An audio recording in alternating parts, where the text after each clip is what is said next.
क्या नरेंद्र मोदी अपने तीसरे टर्म का सबसे बड़ा पॉलिटिकल रीसेट करने जा रहे हैं? क्या मोदी कैबिनेट 3.0 के आने वाले रिशफल में यूथ, वुमेन और ओबीसी चेहरों को वो महत्वपूर्ण जिम्मेदारियां मिलेंगी जो 2029 के लोकसभा चुनाव की बुनियाद रखेंगी?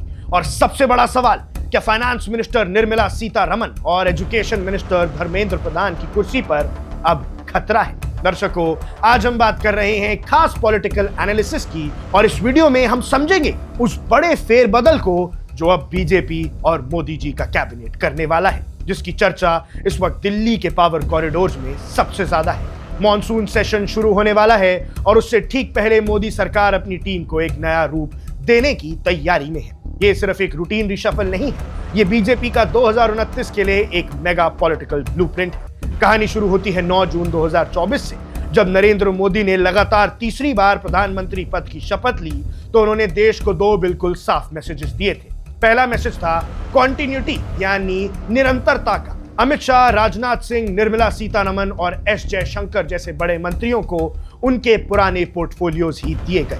इसका मतलब साफ था, सरकार यह दिखाना चाहती थी कि भले ही सीट्स कम आई हो लेकिन गवर्नेंस बिल्कुल ट्रैक पर है और उसमें कोई कमी नहीं थी। लेकिन दूसरा मैसेज थोड़ा अलग था। ये पहली बार था जब मोदी कैबिनेट में टीडीपी, जेडीयू और बाकी अलायंसेस के लगभग 1 दर्जन मंत्रियों को शामिल किया गया। ये कोई छोटी मोटी चैरिटी नहीं थी, ये कोalition पॉलिटिक्स की मजबूरी थी, क्योंकि बीजेपी के पास इस बार अपने दम पर एब्सोल्यूट मेजॉरिटी नहीं थी। अब जब इस सरकार को चले थोड़ा वक्त हो चुका है तो एक बड़े शेकअप की खबरें सामने आ चुकी हैं। सोर्सेस बता रहे हैं कि इस अपकमिंग एक्सपेंशन और रीशफल का मकसद सिर्फ वैकेंसीज भरना नहीं है, बल्कि उन आरोपों के जवाब देना है जो सरकार पर लगातार लगते रहे हैं। अनएम्प्लॉयमेंट यानी बेरोजगारी, महंगाई, सोरिंग फ्यूल प्राइसेस और सबसे बड़ा मुद्दा एग्जामिनेशन पेपर लीक। इन सभी मुद्दों पर जनता के बीच जो गुस्सा है उसे न्यूट्रलाइज करने के लिए ये रीशफल किया जा रहा है। सबसे बड़ी हेडलाइंस इस वक्त फाइनेंस मिनिस्टर निर्मला सीतारमण को लेकर बन रही है। खबर है कि क्या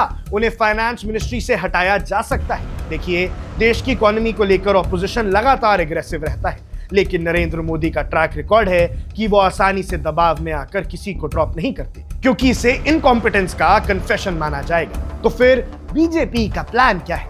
बीजेपी के अंदर खबर चल रही है कि अगर निर्मला जी को फाइनेंस से हटाया भी गया तो उन्हें कैबिनेट से बाहर नहीं किया जाएगा। उन्हें धर्मेंद्र प्रधान की जगह देश का नया एजुकेशन मिनिस्टर बनाया जा सकता है। इससे बीजेपी के स्पिन डॉक्टर्स एक न्यू चैलेंज और स्ट्रैटेजिक शिफ्ट की तरह प्रोजेक्ट करेंगे, ना कि किसी डाउनग्रेड की तरह। आखिरकार वो देश की सबसे लंबे समय तक सर्व करने वाली कॉन्टिन्यूसली सर्विंग फाइनेंस मिनिस्टर रही।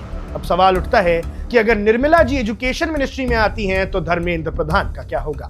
पेपर लीक के मामले को लेकर धर्मेंद्र प्रधान पर काफी प्रेशर है। ऑपोजिशन पार्लियामेंट के मॉनसून सेशन में इस मुद्दे पर सरकार को घेरने की पूरी तैयारी कर चुकी है और कॉकरोच जनता पार्टी भी जो प्रोटेस्ट कर रही है। ऐसे में अगर प्रधान को ड्रॉप किया जाता है या किसी दूसरे मंत्रालय में भेजा जाता है तो सरकार ये दिखा सकती है कि वो देश के यूथ और स्टूडेंट्स के सेंटिमेंट्स को लेकर बहुत सीरियस है। कुछ सोर्सेज ये भी कह रहे हैं कि उन्हें सरकार से निकालकर संगठन यानी बीजेपी के ऑर्गेनाइजेशनल वर्क में लगाया जा सकता है, ताकि आने वाले असेंबली इलेक्शंस की तैयारी बेहतर तरीके से हो सके। लेकिन अगर निर्मला सीतारमण फाइनेंस मिनिस्ट्री छोड़ती है तो उनका सक्सेसर कौन होगा? यहाँ पर नरेंद्र मोदी का वो पुराना और पसंदीदा फॉर्मूला सामने आ रहा है, ब्यूरोक्रेट्स को नेता बनाना। इस रेस में सबसे ऊपर नाम चल रहा है शक्तिकांता दास का, जो पीएम मोदी के प्रिंसिपल सेक्रेटरी भी रह चुके हैं और आरबीआई के गवर्नर भी। उनका ट्रैक रिकॉर्ड सॉलिड रहा है और उन्हें इकोनॉमी की गहरी समझ है, इसलिए उन्हें फाइनेंस मिनिस्ट्री की कमांड दी जा सकती है। अब आते हैं इस रीशफल के सबसे बड़े कोर एजेंडा पर, रिप्रेजेंटेशन। यूथ, विमेन और ओबीसी लीडर्स का बड़ा रोल।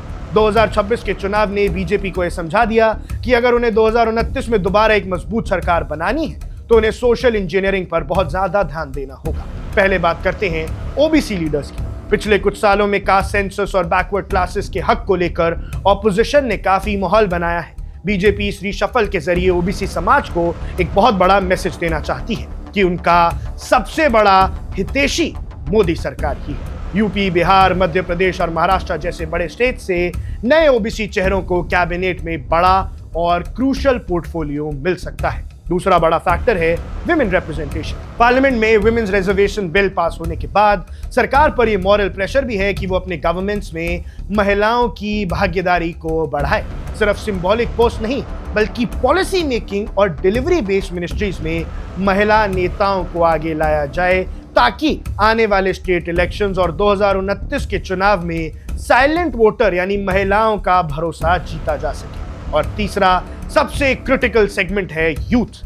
आज देश का सबसे बड़ा मुद्दा है बेरोजगारी और पेपर लीक, जिसकी वजह से देश के नौजवान गुस्से में हैं। और इस गुस्से को ठंडा करने के लिए और यंग वोटर्स के बीच एक नया कनेक्ट बनाने के लिए इस बार काफी सारे यंग एमपीज को काउंसिल ऑफ मिनिस्ट्री में एंट्री मिल सकती है।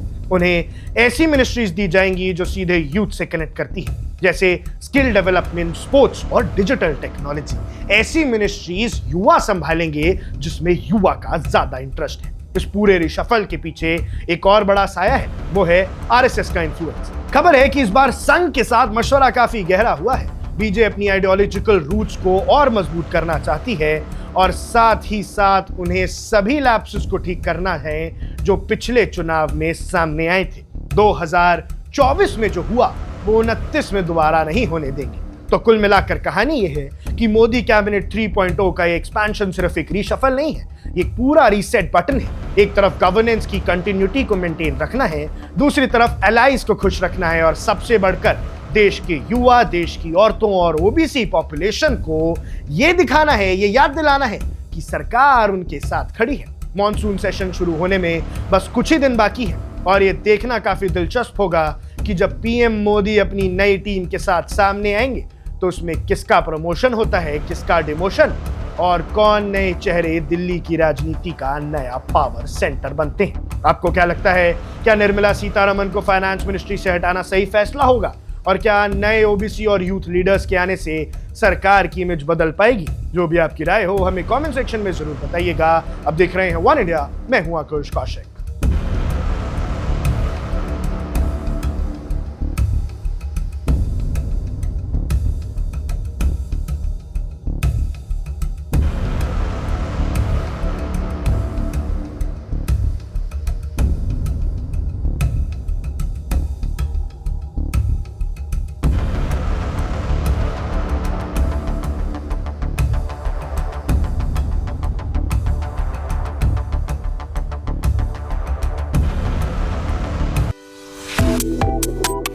Subscribe to One India and never miss an update.